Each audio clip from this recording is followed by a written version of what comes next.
As cruzadas não começaram contra o inimigo que a maioria das pessoas imagina. Por mais de 400 anos, Jerusalém e grande parte do Oriente Médio estiveram sob domínio dos grandes califados árabes. Mas no século XI algo começou a mudar.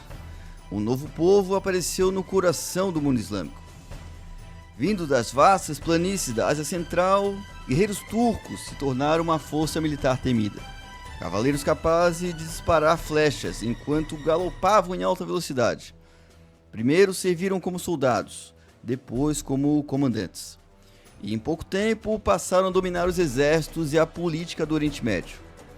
O mundo que os antigos califados árabes haviam construído estava mudando. Dessa transformação surgiria o cenário que levaria às cruzadas. Seja muito bem-vindo ao Cronista da História. No episódio de hoje vamos entender como se encontrava o mundo islâmico às vésperas do chamado do Papa. Vamos começar a entender isso com o nascimento do Islã. No início do século VII, na Península Arábica, surge uma nova religião. Segundo o Alcorão, o profeta Maomé recebeu revelações com a missão de transmitir a palavra de Deus.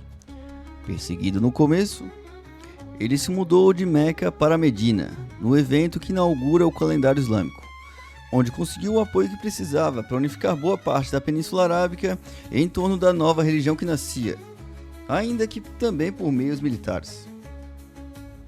E assim, com muitos elementos do judaísmo e do cristianismo, a nova religião se propagou com muita velocidade.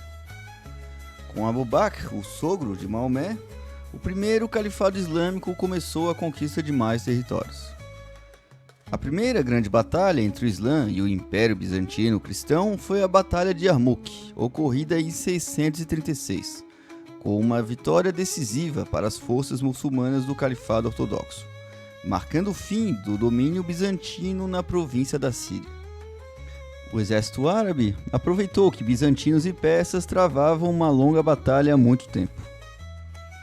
Além do Oriente Médio, incluindo Jerusalém em 638, o antigo Império Persa, o norte da África, o sul da Itália e ainda a Península Ibérica na Europa caíram nas mãos dos seguidores do profeta. Como vimos no primeiro capítulo da nossa série, eles tentaram chegar na Gália, mas lá foram expulsos pelos carolíngios.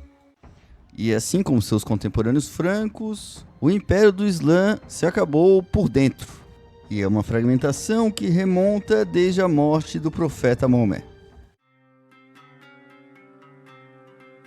Quando Maomé morre em 632, os líderes do Islã escolhem seu sogro Abu Bakr como o primeiro califa. Mas começou-se a formar um grupo que acreditava que o herdeiro para ser o califa deveria ser Ali, primo e genro de Maomé, casado com a filha Fátima. Liderar os muçulmanos deveria ser algo hereditário, alguém que tivesse o sangue do profeta. E esse grupo passou a ser reconhecido como os xiitas. Já os sunitas acreditavam que o líder do Islã deveria ser escolhido pela comunidade, e segue até hoje como a corrente majoritária no Islã. Mas voltamos ao Ali. Apesar de preterido como primeiro califa, Ali seguiu sendo um membro influente da comunidade. E quando morre Uthman, o terceiro califa assassinado, Ali assume seu posto. Mas como anunciar a morte do seu antecessor, o Império do Islã se fragmentava, com ressentimento dos povos conquistados, mas também das antigas tribos convertidas ao Islã na Arábia. O clã dos Omíadas, que dominava Damasco, não aceitou a indicação de Ali como califa, ocasionando a Primeira Guerra Civil Islâmica, a primeira fitna. É nesse contexto que Ali é assassinado em 661, mas pelo grupo rebelde, os Kharijitas. Com a morte de Ali, os Omíadas assumem de vez o califado islâmico, que agora tornava-se uma dinastia hereditária. Quanto aos seguidores de Ali, os Omíadas trataram de reprimir com muita crueldade. Boa parte da família de Ali foi morta na batalha ou no massacre de Karbala. Isso originará um ressentimento milenar no Islã, entre sunitas e xiitas. A tradição do luto das roupas pretas dos xiitas vem desse acontecimento em Karbala. Já naquela época, para aqueles que sobreviveram à perseguição dos Omíadas, o califado se tornaria seu inimigo mortal. E enquanto os xiitas se afastavam no poder, consolidado na cidade de Damasco pelos omíadas, o Império do Islã crescia, atingindo vários territórios, reunindo diversas estratégias como acordos com comunidades locais que poderiam manter sua religião após a conquista, conforme o pagamento de tributos diferenciados. E essa grande expansão do Islã deixava marcas de seu avanço, como na língua árabe difundida pelo Império e na arquitetura. Já vimos que Jerusalém foi conquistada em 638. Em 691, já no controle dos omíadas, foi concluído o Domo da Rocha. Foi possivelmente concebido como um monumento de vitória sobre os cristãos, distinguindo a singularidade do islamismo.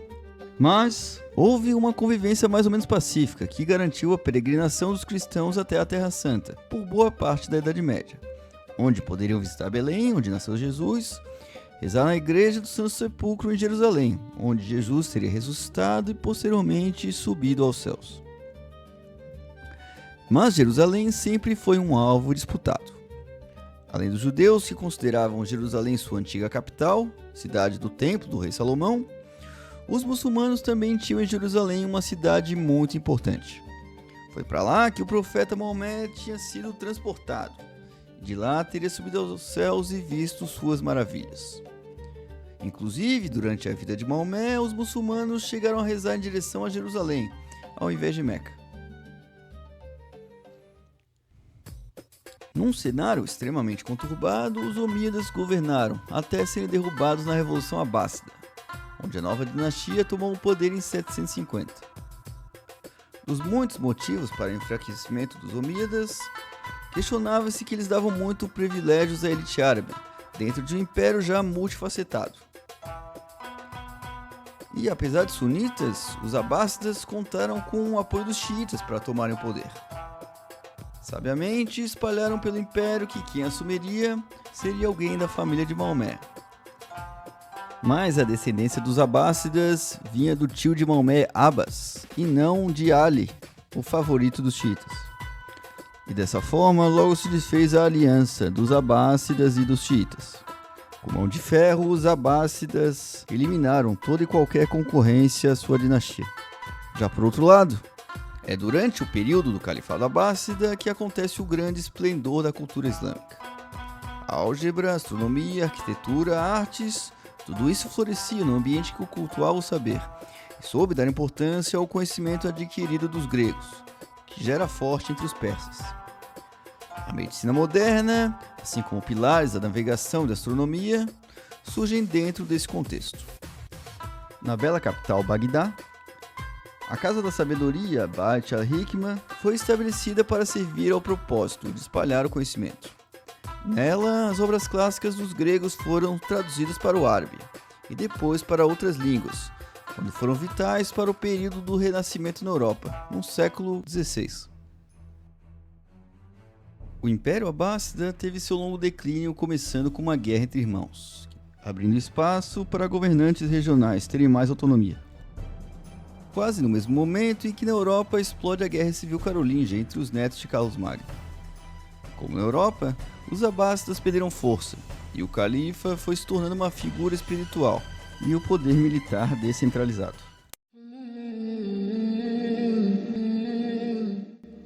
O enfraquecimento militar do Califado Abássida abriu espaço para disputas também na esfera religiosa.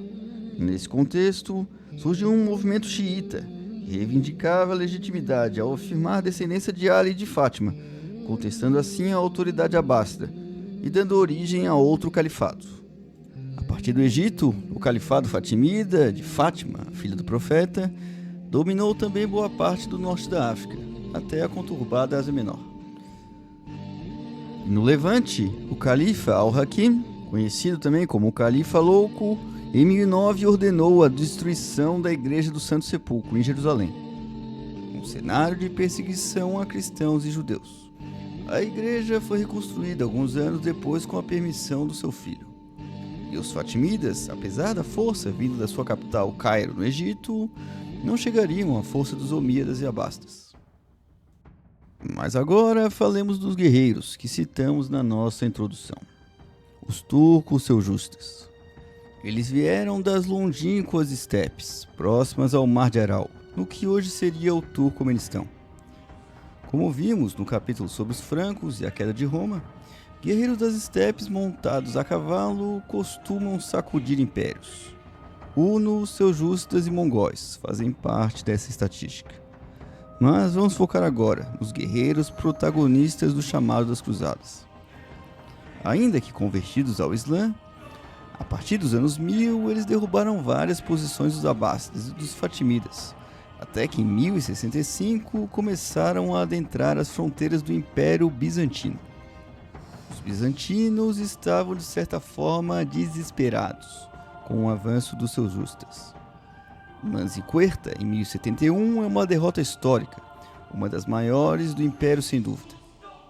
E assim os turcos avançaram muito na Anatólia e estavam nos muros de Constantinopla. No Levante, eles conquistaram a cidade santa de Jerusalém dos Fatimidas, que de novo trocou de mãos entre os seguidores do profeta. Mas os turcos não conseguiram garantir um controle total, como fizeram os árabes nos seus tempos áureos. A liderança dos turcos estava sempre contestada. Cidades-estados lutavam por mais independência. Às vésperas das cruzadas, o mundo islâmico é o seguinte: de Bagdá, os abássidas assistem turcos seljúcidas e o califado fatimida disputarem as grandes cidades do Oriente Médio. Nessa disputa, os turcos chegaram mais perto de Constantinopla, e o desespero do Império Bizantino levou ao apelo ao Papa. Portanto, resumir as cruzadas a cristãos querendo reconquistar a Terra Santa fazia pouco sentido, uma vez que Jerusalém estava há mais de 400 anos nas mãos dos seguidores do profeta. Mas agora o avanço dos turcos encontrava o Império Bizantino num momento de muita fraqueza. A próxima derrota com Manziquerta seria fatal. O imperador Alix I precisava de mais homens para retomar o controle das cidades perdidas do seu império, como Nicéia, a 100 km de Constantinopla. E ele não hesitou em pedir ao Papa. No próximo capítulo, vamos encerrar o contexto por trás das cruzadas. Vamos entender o Império Bizantino, como ele chegou ao ponto de ter que pedir auxílio ao Papa. Como o herdeiro do Império de Roma, nas vésperas das cruzadas se concentrava em boa parte da Grécia e da Turquia, muito menor do que o império grandioso que já teve. Para assistir mais vídeos sobre o mundo das cruzadas, siga nosso canal e ative as notificações.